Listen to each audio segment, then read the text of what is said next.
भारत के महान क्रांतिकारी शहीद भगत सिंह जी की जयंती पर उन्हें कोटि कोटि नमन करता हूं। भारत के स्वतंत्रता संग्राम में हमारे युवाओं ने अपने साहस और वीरता का अद्भुत परिचय दिया।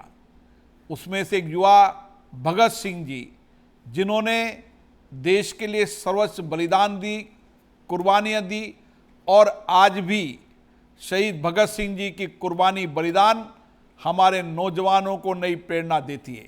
वो एक ऐसे पराक्रमी थे जिन्होंने देश सेवा के लिए उस समय कम उम्र के अंदर भी किस तरीके से भारत के अंदर क्रांतिकारियों के अंदर एक नया जोश आए, नया उत्साह आए, इसलिए उन्होंने बलिदान देकर भारत के उस समय नौजवानों को एक नई दिशा देने का काम किया।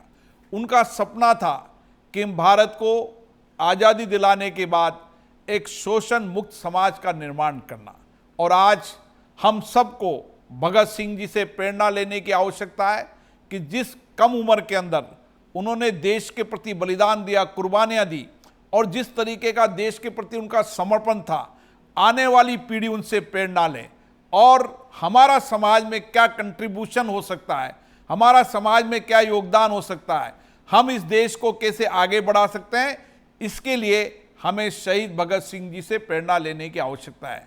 मुझे साथियों ये कहने में गर्व हो सकता है कि आज इस 75 साल की आज़ादी में भारत ने एक नए कीर्तिमान हासिल किए।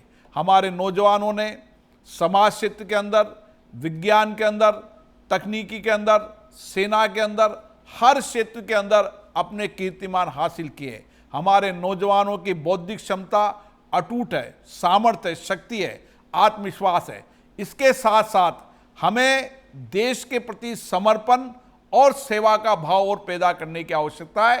सरदार भगत सिंह जी की जयंती हमें इसी तरीके की प्रेरणा देती है कि देश के लिए मेरा भी कुछ न कुछ योगदान हो और किस तरीके से भारत विकसित राष्ट्र बने। इस संकल्प को जो प्रधानमंत्री जी ने लिया था, उस प्रधानमंत्री जी के संकल्प को मैं क्या योगदान दे सकता हूं, यही सच्ची श्रद्धांजलि शहीद भगत सिंह जी की होगी। आप सबको पुनः शहीद भगत सिंह जी की जयंती पर आपको बहुत बहुत नमन करता हूं। मुझे आशा है भारत का नौजवान शहीद भगत सिंह जी से प्रेरणा लेकर इसी तरीके से देश सेवा, राष्ट्र सेवा के लिए जुटा रहेगा। धन्यवाद।